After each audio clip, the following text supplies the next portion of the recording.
Hi friends, நம்ம TNPSC வெற்றி பேச்சு சேனலில் இன்றைக்கி மேக்ஸ் அண்ட் ரீசனிங்கில் இருக்கக்கூடிய லாஜிக்கல் ரீசனிங் அந்த டாபிக் தான் பார்க்க போகிறோம்.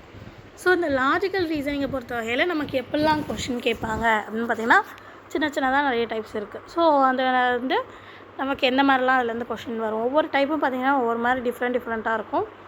அதை நம்ம எப்படி ஈஸியாக சால்வ் பண்ணலாம், என்னென்ன ட்ரிக்ஸ் யூஸ் பண்ணி ஈஸியாக சால்வ் பண்ணலாம் அப்படின்னு சொல்லிட்டு வரிசையாக பார்க்கலாம் வாங்க. இப்போ பாருங்கள், ஃபஸ்ட்டு டைப். இதில் வந்து உங்களுக்கு எல்லாமே கொஞ்சம் சிம்பிளாக தான் இருக்கும். அதனால் நான் இங்கிலீஷில் மட்டும் தான் கொடுத்துருக்கேன், தமிழில் கொடுக்கல. நான் தமிழில் சொல்கிறேன், தேவைப்படுறவங்க நோட் பண்ணிக்குவாங்க. இப்போ இந்த டைப் 1 பாருங்கள், இது வந்து இப்படி தான் இருக்கும். ஒரு ஸ்டேட்மெண்ட் கொடுத்துருவாங்க, ஒரு கன்க்ளூஷன் கொடுத்துருவாங்க, இதை சால்வ் பண்ணணும். ஸோ இந்த மாதிரி கொடுத்தாங்கன்னா அதை எப்படி சால்வ் பண்ணணும்னா, ஃபார் எக்ஸாம்பிள் நமக்கு ஜென்ரல் நாலேஜில் உள்ளபடி ஒரு கூற்று கொடுப்பாங்க இல்லையா, டிஎன்பிஎஸ்சி எக்ஸாமில் கூற்று கொடுத்துட்டு அதுக்கான காரணம் கொடுத்துட்டு அந்த கூற்றுக்கா ஏற்றாப்புல அந்த காரணம் இருக்கா இல்லையா, அதை விளக்குதா இல்லையா, அந்த மாதிரி கேட்பாங்க இல்லையா, அதே தான் இங்கே ஒரு கூற்று, அதான் ஸ்டேட்மெண்ட்டு. அந்த ஸ்டேட்மெண்ட்டாக கொடுத்துருவாங்க.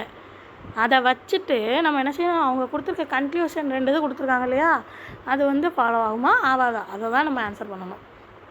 அதை எப்படி கண்டுபிடிக்கலாம், அதுக்கு நம்ம ஈஸியாக மெத்தட் யூஸ் பண்ண போகிறது எதுனா, ஸ்கூலிங்ஸில் நம்ம படிச்சிருக்கக்கூடிய செட்ஸ், அதாவது தமிழில் கணங்கள் அப்படின்னு படிச்சிருப்போம். A union B, A intersection B, இந்த மாதிரிலாம் படிச்சிருப்போம் இல்லையா. அந்த இதுக்கு நம்ம ட்ராயிங் வரைவோம் இல்லையா. ஃபார் எக்ஸாம்பிள் பாருங்கள், ஏ இன்டர்செக்ஷன் பிக்கு இந்த மாதிரி வரைவோம் இல்லையா, இது ஏ, இது பி, அதோட ஏ இன்டர்செக்ஷன் பி இது அப்படின்னு சொல்லி இந்த மாதிரி படம் வரைவோம் இல்லையா. இந்த மாதிரி தான் நம்ம கொடுத்துருக்க ஸ்டேட்மெண்ட்டை படமாக வரைஞ்சிட்டு அதுக்கப்புறம் என்ன செய்ய போகிறோம், அந்த படத்தை கொடுத்துருக்க கன்க்ளூஷனை வச்சு செக் பண்ணி ஃபாலோ எதெல்லாம் ஆகும் எதெல்லாம் ஃபாலோ ஆகாதுன்றதை நம்ம கண்டுபிடிக்க போகிறோம். ஸோ இப்போ பாருங்கள், ஃபஸ்ட்டு படம் வரையலாம். மொதல் ஸ்டேட்மெண்ட்டில் என்ன கொடுத்துருக்காங்க, சம் சேர்ஸ் ஆர் டேபிள். அப்போ நம்ம இதை சேர் அப்படின்னு வச்சுக்கலாம். அவங்க என்ன சொல்லியிருக்காங்க, சம் சேர் வந்து டேபிள், கொஞ்சம் சேர் வந்து டேபிள் ஆகுமா. அப்போ டேபிள் இதுனா அது அந்த சேருக்குள்ளேயே வர மாதிரி நம்ம போட்டுருவோம். அப்போ இந்த பார்ட் வந்து நமக்கு என்னென்ன ஆயிடுச்சு, கொஞ்சம் சேர் வந்து டேபிள் ஆயிடுச்சா, அப்போ அது கரெக்டு. அடுத்தது பாருங்கள், ஆல் ஃபர்னிச்சர் ஆர் டேபிள். அப்போ ஃபர்னிச்சர் எல்லாமே டேபிள்குள்ளே தான் வரணும். முடிஞ்சுது. இதுதான் இந்த படம் வரையுது. அப்போ கொடுத்துருக்க 2 ஸ்டேட்மெண்ட்டையும் நம்ம ட்ராயிங்கில் கன்வெர்ட் பண்ணிட்டோம். இதுக்கப்புறம் நம்ம என்ன செய்யணும், கன்க்ளூஷன் இருக்குல்லையா, இதை 2ஐயும் வச்சு நம்ம செக் பண்ணணும். 2 கன்க்ளூஷனையும் செக் பண்ணணும். அதுக்கு என்ன செய்யணும், சம் ஃபர்னிச்சர் ஆர் டேபிள். பாருங்கள், ஃபஸ்ட்டு ஃபர்னிச்சர் இங்கே இருக்குது, டேபிள்குள்ளே தான் இருக்குது ஆல்ரெடி. அவங்க கொஸ்டின் என்ன சொல்கிறாங்க, some furniture are table. Already எல்லா ஃபர்னிச்சருமே இதுக்குள்ளே தான் இருக்குது, டேபிள்குள்ளே தான். அப்போ அது கரெக்டு. அடுத்தது பாருங்கள், சம் டேபிள்ஸ் ஆர் சேர். ஆல்ரெடி அதுவும் கரெக்டு தான். சம் டேபிள் சேர் வந்துடுது, அது 2லேயுமே பாதி இங்கே வந்துடுது. அப்போ அதுவும் கரெக்டு. அப்போ 2மே ஃபாலோ. அப்போ நம்ம என்ன செய்யணும், ஃபஸ்ட்டு ஒன் பாருங்கள், இது மட்டும் கரெக்டாக வந்ததுன்னா அதுக்கு கன்க்ளூஷன் 1 ஃபாலோ. செகண்ட் ஒன் மட்டும் கரெக்டாக வந்ததுன்னா செகண்ட் ஃபாலோ. எய்தர் நெய்தர்னா என்ன, நான் அடுத்து வர எக்ஸாம்பிளில் சொல்கிறேன். போத் இதில் வந்து நமக்கு 2மே ஃபாலோ ஆகுது இல்லையா, அப்போ போத் 1 and 2 ஃபாலோஸ், அவ்வளோதான். அடுத்தது பாருங்கள், all birds are black.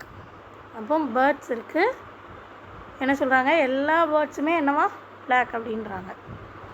No black is white. So இந்த நோ அப்படின்னு கொடுத்தாங்கன்னா எதுலேருந்து நோ சொல்கிறாங்களோ அதுலேருந்து இப்படி ஒரு கோடு போட்டுட்டு நோ பிளாக்கு என்ன சொல்கிறாங்க, ஒயிட். அப்போ இங்கே ஒயிட், அவ்வளோதான். இப்படி தான் வரையும். நோ பிளாக்கு, நோன்றது இந்த கோடு வந்து நோ டினோட் பண்ணுது. அப்போ நோ பிளாக் இஸ் ஒயிட், இப்படி தான் வரையும். நோ கொடுத்தாங்கன்னா இப்படி வரையணும். இது முடிச்சாச்சு. இப்போ இதுக்கான கன்க்ளூஷன் வச்சு நம்ம செக் பண்ணலாமா. அப்போ பாருங்கள், no bat is white. Already bat இங்கே இருக்குது, ஒயிட் இங்கே இருக்குது, 2க்குமே சம்மந்தம் இல்லை. அப்போ அது correct. Some birds are not black. Birds எல்லாமே ஆல்ரெடி எதுக்குள்ளே தான் இருக்குது, பிளாக்குள்ளே தான் இருக்குது. அப்போ அவங்க சம் பேர்ட்ஸ் நாட் பிளாக்குன்றாங்க, அது கரெக்டாக இருக்குமா, இருக்காது. அப்போ அது தவறு. ஸோ இங்கே நமக்கு ஃபஸ்ட் ஒன் மட்டும் தான் ஃபாலோ ஆகுது. அப்போ கன்க்ளூஷன் 1 மட்டும் தான் என்னது ஃபாலோ. அடுத்த கொஸ்டின் பாருங்கள், no machine is green. So machine இருக்குது, நோ மிஷின் இஸ் க்ரீன். அடுத்த கொஸ்டின் பாருங்கள், no green is oily. No green is oily. So இப்போ கன்க்ளூஷன் பாருங்கள், நோ மிஷின் இஸ் ஆயிலி. இங்கே மிஷின் இருக்குது, ஆயிலி இங்கே இருக்குது. அடுத்தது பாருங்கள், ஆல் மிஷின்ஸ் ஆர் ஆயிலி. எல்லா மிஷினுமே ஆயிலின்றாங்க. அதாவது இது ஆல்ரெடி இது 3க்குமே சம்மந்தம் இல்லைன்ட்டாங்க. ஸோ அப்படிங்கல இந்த மாதிரி சிம்பிளாக ஞாபகம் வச்சுக்கோங்க. ஸ்டேட்மெண்ட் ஒரே தான், மிஷினையும் ஆயிலையும் வச்சு தான் சொல்கிறாங்க. நோ அண்ட் ஆல் இந்த மாதிரி வந்துச்சுன்னா இதில் நமக்கு பார்த்தாலே தெரியுது இல்லையா, எல்லா மிஷினும் ஆயில் ஆகுமா? ஆகாது. அப்போ இந்த மாதிரி ஆல் நோ அப்படின்னு வச்சு வரக்கூடிய இடத்துல இந்த ரெண்டுமே கண்டிப்பாக பாசிபிள் கிடையாது. அப்போ நெய்தர் ஒன் நார் டூ ஃபாலோஸ், ரெண்டுமே ஃபாலோ ஆகாது. இது அல்லது அது ரெண்டுமே என்ன செய்யாது, ரெண்டுமே கண்டிப்பாக ஃபாலோ ஆகாது. ஸோ இந்த மாதிரி ஞாபகம் ஸ்டேட்மெண்ட் சேமாக இருக்கணும். இந்த ரெண்டுமே சேமாக இருந்து கம்பேரிசன் பண்ணக்கூடிய அந்த ரெண்டுமே சேமாக இருந்து ஆல் நோன்னு வச்சு கன்ஃபியூஷனில் இருந்தால் அதை நம்ம டக்குன்னு வேறு அதில் உட்காந்து நம்ம பார்த்துட்டே இருக்கோம், நான் செக் பண்ணவே வேண்டாம், ஈஸியாக என்ன செஞ்சிடலாம், அங்கே நெய்தர் நார் தான் போட்டுடலாம். செகண்ட் அடுத்தது 4th கொஸ்டின் பாருங்கள். All drums are flutes. என்ன சொல்கிறாங்க? All drums are flutes. Some flutes are long, some flutes are long. இப்போ அடுத்தது கன்க்ளூஷன் வாங்க. கன்க்ளூஷனில் என்ன சொல்கிறாங்க? Some drums are long. So இப்போ பார்த்தீங்கன்னா இது ஃப்ளூட்டு, இது லாங்கு. நம்ம இந்த டி ட்ரம்மை இங்கே போட்டிருக்கோம், அது இங்கே தான் இருக்குன்னு சொல்ல முடியாது இல்லையா, இப்படியும் இருக்கலாம் இல்லையா. இது நம்மளாக அசியூம் பண்ணி போட்டது தானே டீன்றதை இந்த இடத்துல. அது அந்த எல் வரக்கூடிய அந்த கொஞ்சம் பகுதி இருக்கு இல்லையா, இந்த பகுதியிலையும் இப்படி வந்து ஜாயின் ஆகிறதுக்கு வாய்ப்பு இருக்குல்ல. அப்போ அது வாய்ப்புகள் இருக்குது. அதேமாதிரி பாருங்கள், நோ ட்ரம் இஸ் லாங். அடுத்தது அப்படி இந்த இது இப்படி வராமல் நம்ம முதல்லையே போட்ட மாதிரி இங்கனையே தனியாக மட்டும் வர்றதுக்கும் வாய்ப்பு இருக்குது. அப்போ அதுவும் கரெக்டு தான். ஸோ இந்த ரெண்டுமே பாருங்கள் வாய்ப்புகள் இருக்குது, இப்படியும் இருக்கலாம் அப்படியும் இருக்கலாம். அப்போ நெய்தர் நார் இப்படி இருக்க பேர் தான் இது எய்தர் ஆர். இந்த மாதிரி இருந்தால் அது என்ன சொல்லுவோம், இது இல்லைன்னா அது, ஏதோ ஒன்று கண்டிப்பாக இருக்கும் இந்த ரெண்டில். ஆனால் அது எதுன்றதை நம்மளால் உறுதியாக சொல்ல முடியாது. ஸோ இந்த மாதிரி இடத்துல என்ன செய்யணும், எய்தர் ஆர். இதுதான் இந்த நெய்தர் நாருக்கும் எய்தர் ஆருக்கும் உள்ள வித்தியாசம். ஸோ கொடுத்துருக்க ஸ்டேட்மெண்ட்டாக இந்த மாதிரி கொடுத்தாங்கன்னா என்ன செய்யணும், ஸ்டேட்மெண்ட்டை முதல்ல நம்ம ட்ராயிங்க்கு கன்வெர்ட் பண்ணிக்கோங்க. கன்வெர்ட் பண்ணிவிட்டு அந்த கன்க்ளூஷனை வச்சு செக் பண்ணி பாருங்கள். ஃபஸ்ட்டு ஒன் மட்டும் ஃபாலோ ஆச்சுன்னா கன்க்ளூஷன் 1 ஃபாலோஸ் போடணும், செகண்ட் ஒன் ஃபாலோ ஆச்சுன்னா செகண்டு, ரெண்டுமேனா ரெண்டுமே. ஆல் நோ ஸ்டேட்மெண்ட்டில் ரெண்டு கம்பேரிசன் பண்ணக்கூடிய ரெண்டு இதுவுமே சேமாக இருந்து ஆல் நோ வச்சு வந்துன்னா வேறு எதுவுமே பார்க்க வேண்டாம், டக்குன்னு போட்டுருங்க நெய்தர் நார். அதே மாதிரி கொடுத்துருக்க ரெண்டு கம்பேரிசன் சேமாக இருந்து சம் நோ வந்திருக்கு அப்படின்னா டக்குன்னு கண்ணை மூடிட்டு போட்டுருங்க, என்னது எய்தர் ஆர். அவ்வளோதான், ஈஸியாக போட்டுடலாம். இப்போ இவ்வளோ நேரம் நம்ம சில்லாஜிசம் பார்த்தோம், சில்லாஜிசத்தில் உள்ள கொஷின்ஸும் பார்த்துட்டோம். ஸோ இப்போ இதுக்கடுத்து நம்ம பார்க்கக்கூடிய டைப்பு தான் நமக்கு என்னது டிஸ்டன்ஸ் அண்ட் டைரக்ஷன். ஒரு டைரக்ஷன் வச்சு கொடுப்பாங்க, அவன் வீட்டிலேருந்து இவன் வீடு இவ்வளோ தூரம், இதுலேருந்து அங்கே அவ்வளோ தூரம், அப்படி இப்படின்னு கொடுத்துட்டு ஃபைனலாக அதை வச்சு ஒரு கொஸ்டின் கேட்பாங்க. இதுதான் இந்த டிஸ்டன்ஸ் அண்ட் டைரக்ஷனில் வரக்கூடியது. ஸோ இதை இந்த மாதிரி ஈஸியாக சால்வ் பண்ணலாம்னு எடுத்து பார்க்கலாமா? கொஸ்டின் சொல்கிறேன், தமிழில் நான் சொல்கிறேன், அப்படி நோட் பண்ணிக்கோங்க வேணுன்றவங்க. Abhi house is to the right of Balaji's house at a distance of 20 meters in the same row facing north. So என்ன சொல்கிறாங்க, அபின்றவங்களுடைய வீடு பாலாஜியுடைய வீட்டில் இருந்து ரைட் சைடில் 20 மீட்டர் தள்ளி இருக்குது. ரெண்டு பேருமே சேம் ரோவில் இருக்காங்க. ரோன்னா இப்படி, காலம்னா இப்படி. ஸோ சேம் ரோவில் நார்த்தை பார்க்க இருக்காங்க. அப்படி இருக்காங்கன்னா சஞ்சயோடைய ஹவுஸு நார்த் ஈஸ்ட்டு, பாலாஜியுடைய வீட்டிலேருந்து நார்த் ஈஸ்ட் சைடில் 25 மீட்டர் டிஸ்டன்ஸில் சஞ்சயோடைய வீடு இருக்குது. அப்போ கொஸ்டின் என்ன கேட்காங்க, அபியுடைய house in a which direction with respect to Sanjay direction. சஞ்சயுடைய வீட்டிலேருந்து பார்க்கும் பொழுது அபியுடைய வீடு எங்கே இருக்குது, எந்த டைரக்ஷனில் இருக்குது, இதுதான் நமக்கு கொஸ்டின். ஸோ இந்த மாதிரி டிஸ்டன்ஸ் அண்ட் டைரக்ஷனில் மெயினாக நமக்கு தெரிய வேண்டிய பார்த்திங்கன்னா இந்த மேப், இதை மட்டும் மைண்டில் நல்லா ஞாபகம். North, south, west, east. So இதை மட்டும் நல்லா என்ன செய்யுங்க, ஞாபகம் வச்சுக்கோங்க. இதில் நார்த்து மட்டும் நமக்கு டக்குன்னு நல்ல, நார்த்தும் சவுத்தும் நல்லா ஞாபகம் இருக்கும். ஈஸ்ட்டும் வெஸ்ட்டும் குழப்பம், அதை மட்டும் நல்லா குழப்பாமல் ஞாபகம் வச்சுக்கோங்க. இந்த சைடு தான் ஈஸ்ட்டு, இந்த சைடு வெஸ்ட்டு. இது உங்களுக்கு மறக்குது அப்படின்னு சொன்னீங்கன்னா, இப்போது நீங்கள் இந்த ட்ராயிங் வரையும் போதே பார்த்தீங்கன்னா இது தானே உங்களுடைய ரைட் சைடு, இது உங்களுடைய லெஃப்ட் சைடு. அப்போது இந்த பாருங்கள், ஈ ஃபார் ஈட் அப்படின்னு ஞாபகம் வச்சுக்கோங்க. உங்களுடைய ரைட் சைடில் தானே, நம்ம ரைட் ஹேண்டில் தான் சாப்பிடுவோம்.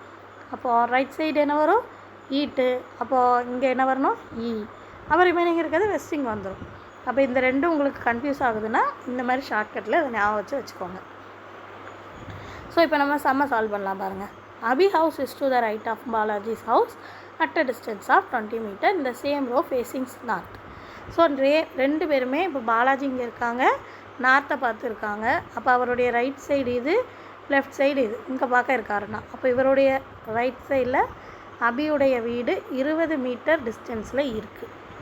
முடிஞ்சுது. அடுத்தது பாருங்கள், Sanjay's house is in the direction north east direction. So இது ஈஸ்ட்டு, நார்த்தை பார்க்க இருக்காங்க. அப்போ நார்த் ஈஸ்ட்னால் எங்கே வரும்? இந்த இடத்துல. யார்? சஞ்சயுடைய வீடு 25 மீட்டர் டிஸ்டன்ஸில் இருக்காங்க. இப்போ அபியுடைய வீடு சஞ்சயோடைய வீட்டிலேருந்து பார்க்கும் பொழுது அபியுடைய வீடு எங்கே இருக்குது? இது மேலே இருக்குது. அப்போ இது நார்த்து. மேலேருந்து கீழே பார்க்காங்க. அப்போ இது என்னவாக இருக்கும்? சவுத். அவ்வளோதான் முடிஞ்சுது. அப்போ நமக்கு ஆன்சர் என்ன? சவுத். அங்கே உங்களுக்கு ஆப்ஷனில் இல்லை, நீங்கள் நோட் பண்ணிக்கோங்க. அடுத்தது பாருங்கள், after walking 6 kilometre I turn to my right and walked 2 kilometre. அதாவது ஒருத்தங்க 6 கிலோமீட்டர் நடக்காங்க. நடந்துட்டு அவங்களுடைய ரைட் சைடு திரும்பி என்ன செய்கிறாங்க? 2 கிலோமீட்டர் நடக்கிறாங்க. Then turn to my left, திரும்ப லெஃப்ட் சைடு திரும்பி 10 கிலோமீட்டர் நடக்கிறாங்க. Finally I was going towards south. கடைசியாக அவங்க சவுத் சைடு முடிக்கிறாங்க. அப்போது எந்த திசையில் அவங்க முதல்ல அவங்களுடைய ஜேர்னியை ஸ்டார்ட் பண்ணியிருப்பாங்க? இதுதான் கொஸ்டின். ஸோ இது நம்ம கெஸ் பண்ணியே சொல்லிடலாம்.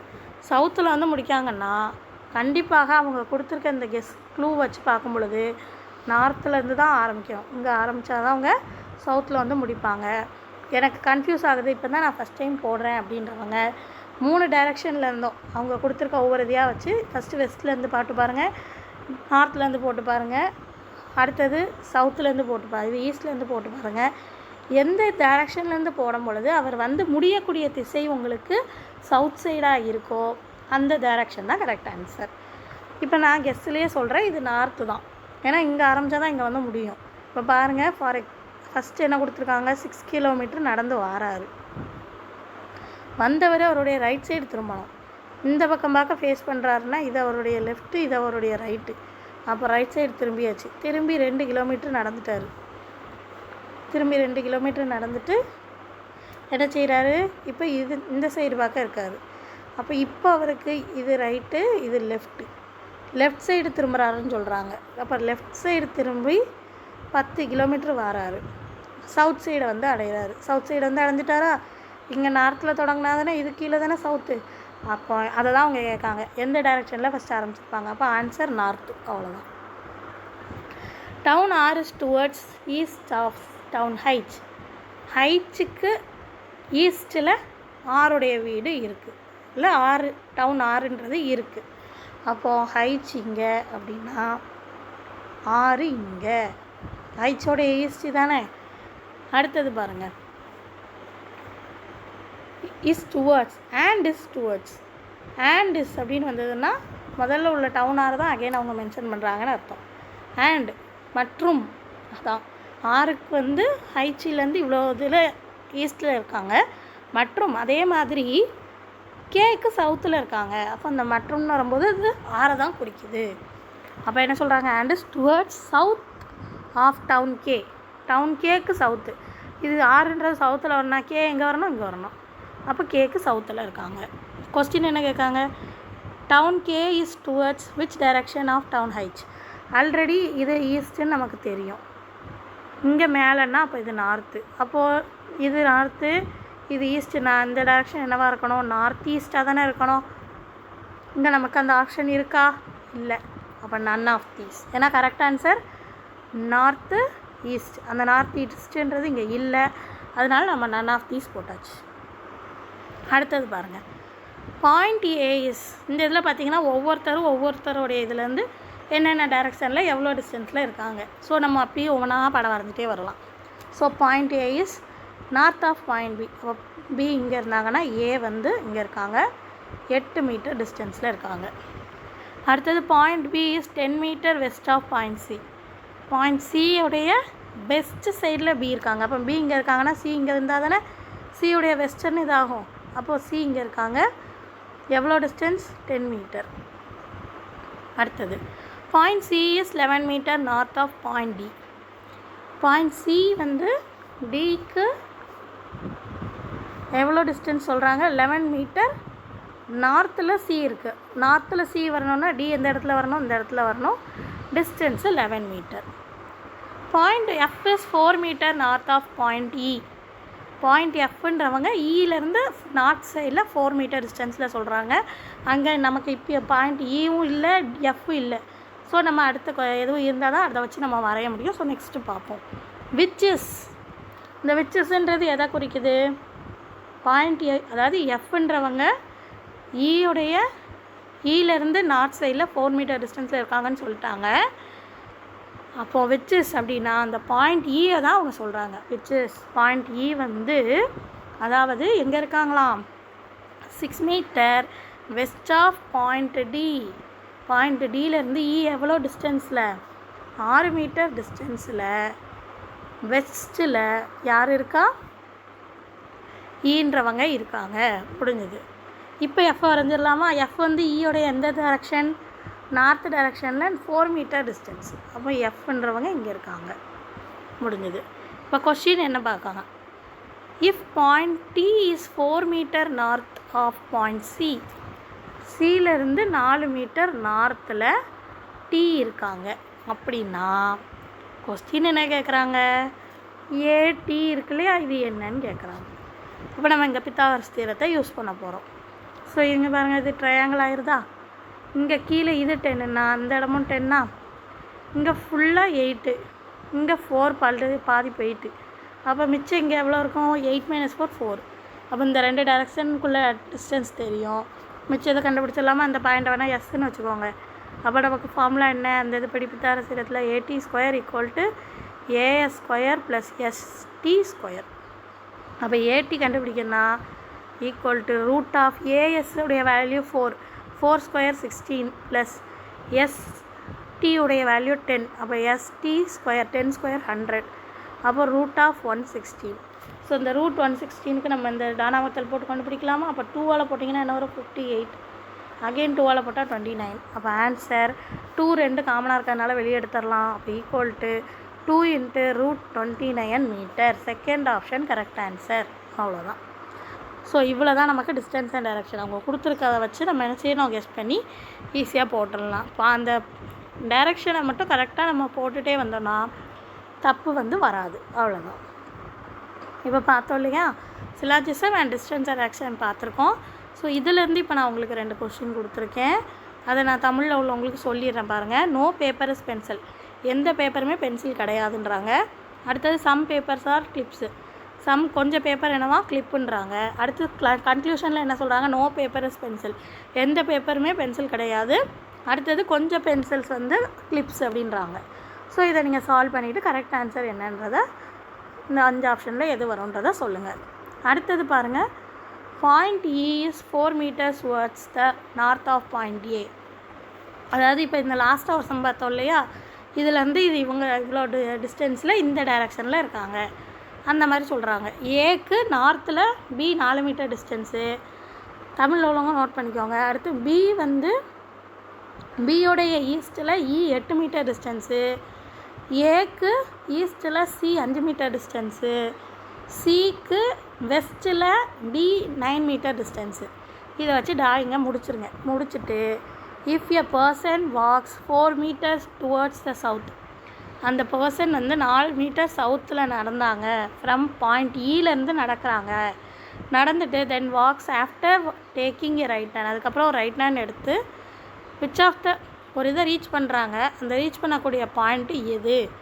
இந்த ட்ராயிங்கை வரைஞ்சிட்டு இதை போட்டு பார்த்தீங்கன்னா உங்களுக்கு தெரிஞ்சிடும் அந்த பாயிண்ட் எது. ABCD எந்த பாயிண்ட்டை வந்து அடைவாங்க. ஸோ இது 2க்கும் நீங்கள் ஆன்சர் கண்டுபிடிச்சிட்டு கரெக்டான ஆன்சர் என்னன்றதை கமெண்ட் பண்ணுங்கள். எத்தனை பேர் கரெக்டாக சொல்கிறீங்கன்னு பார்க்கலாம். அடுத்து